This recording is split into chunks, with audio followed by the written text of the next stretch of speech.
All right, let's get into it. So today we're going to be talking about the Vikings running back situation.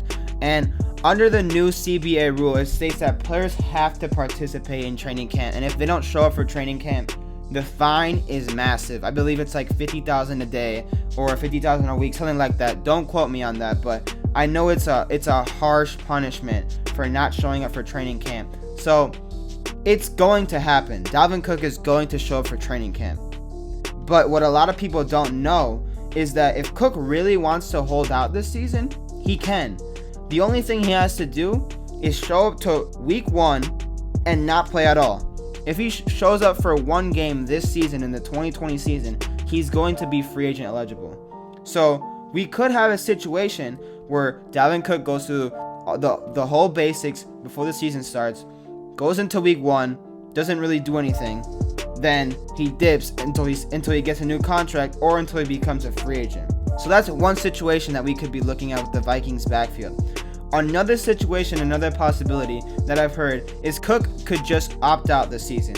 And this scenario seems kind of unlikely because if he decides to opt out this early on in the season, I think it's really unlikely that the Vikings offer anything long term.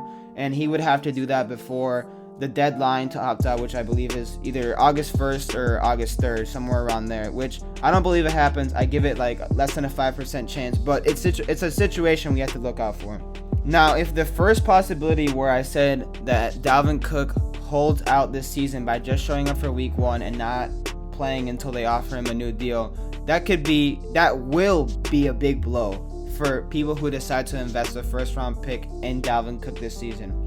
Many, including myself, already believe that the Vikings already have a capable running back on their roster without Dalvin Cook, and that's Alexander Mattison.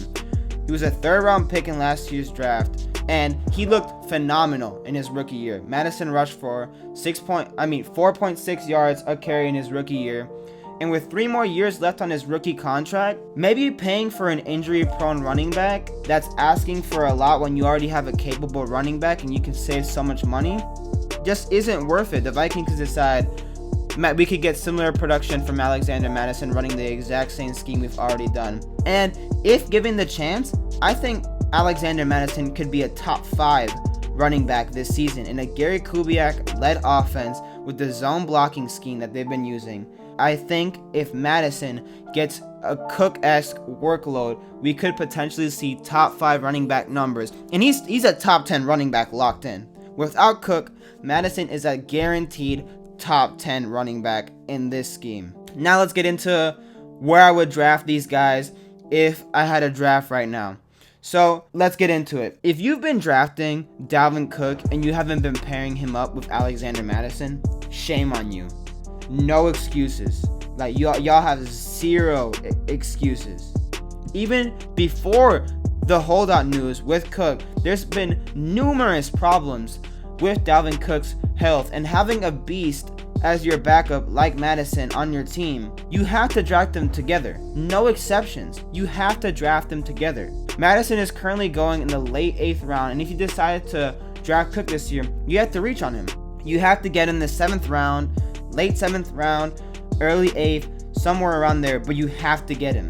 And I know it sucks, but that's the price you're going to have to pay this year if you want to invest in Dalvin Cook to ensure yourself. Because if your first round draft pick, your RB1, doesn't play the whole year and actually holds out like some people are even saying it's a possibility to, you lost. There goes your whole season. You're done. Unless you have Alexander Mattison to back it up, who will produce similar numbers with Cook gone. So please ensure yourself this season with Alexander Mattison. I currently have Dalvin Cook as my RB7 this year, and I'm willing to invest a late 1st round pick into him because I know that he's such a talented player, and under this scheme, he's going to thrive like he did last season. Last season, he was the 2nd best running back in fantasy football when he was healthy, right behind Christian McCaffrey's historic season.